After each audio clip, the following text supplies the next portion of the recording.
I did my project on Noshir, Gowadia. The purpose of this is try to figure out why he spied, look into his background, look for any possible psychological problems, how was he caught, and what was his punishment. Some background was he was born on April 11th, 1994. He immigrated to the United States from India in the 1960s. He became a naturalized U.S. citizen.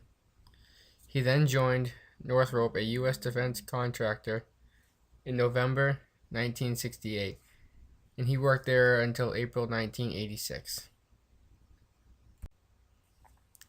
Early career, he was a design engineer, one of the principal designers of the B-2 Spirit stealth bomber. He designed the propulsion system. He billed himself as the father of technology that protects the B-2 stealth bomber from heat-seeking missiles.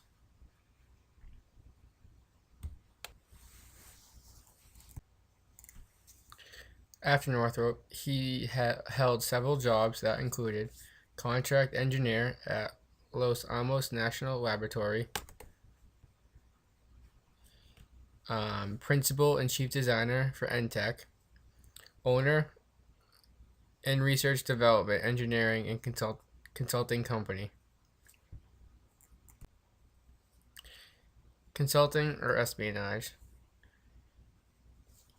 He made repeated trips to China from 2003 to 2005, providing defense services as a freelance consultant to China's cruise missile program. He conspired to conceal his visits by getting border agents to leave immigrant stamps off his passport. Suspicion. Came under suspicion of federal authorities in 1999 in his Maui home overlooking the Pacific Ocean. Placed under periodic air and ground surveillance, U.S. Customs agents secretly searched his luggage and laptop computer before one of his trips to Asia in 2004, and investigators raided his home in 2005. He was caught on October 2005 and charged with willfully communicating national defense information to People's Republic of China. Also violated the Arms Export Control Act, tax evasion, and money laundering. After 4.5 years in federal detention, he pleaded guilty to all 21 accounts. His attorneys argued that the information was based off his work on unclassified, publicly available information. August 2010, a federal jury found him guilty on 14 accounts, selling information to Swiss government, private businesses in Israel and Germany. On January 24th, 2011, he was sentenced to 32 years in prison. Motives. He pocketed around $110,000 from China, used to pay mortgage on multi-million-dollar oceanfront home on Maui's North Shore, which cost him around $15,000 a month.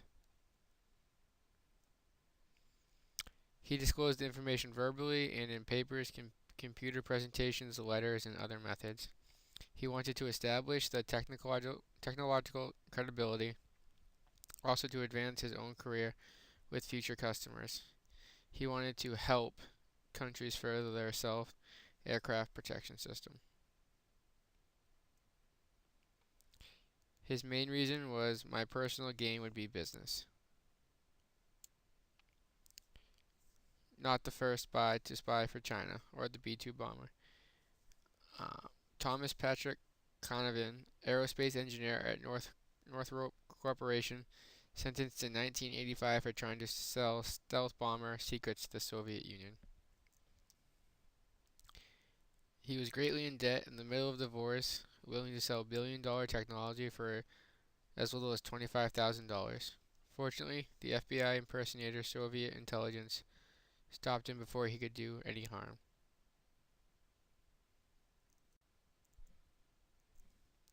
Some psychological issues. He felt unappreciated and claimed to be the father of the B-2 stealth bomber technology. Um, Narcissistic, calling himself again the father. He needed to feel important. He needed to let everyone know about his accomplishments, even if that meant betraying his country. Source evaluation. All the sites had basically the same stuff. All seemed reliable. Nothing really conflicted one another. Not a lot on his background or early childhood. Possible interview questions. Was it worth the money? Did you feel like you were betraying America? Do you actually believe you are the father of the B-2 stealth bomber technology? If so, why? Was China the only country you helped? Why China? Did they pay the most? Do you feel you were wrongly convicted? Was it really unclassified information you were passing? Do you think you got a fair sentence? Would you would you do it again if you had the chance? And what was your early childhood like? Some possible preventions. Even though he retired from his job and had his own company, you could still watch travel plans, how frequently he traveled to certain areas compared to his passport stamps, finan- financial records. Could he really afford his home?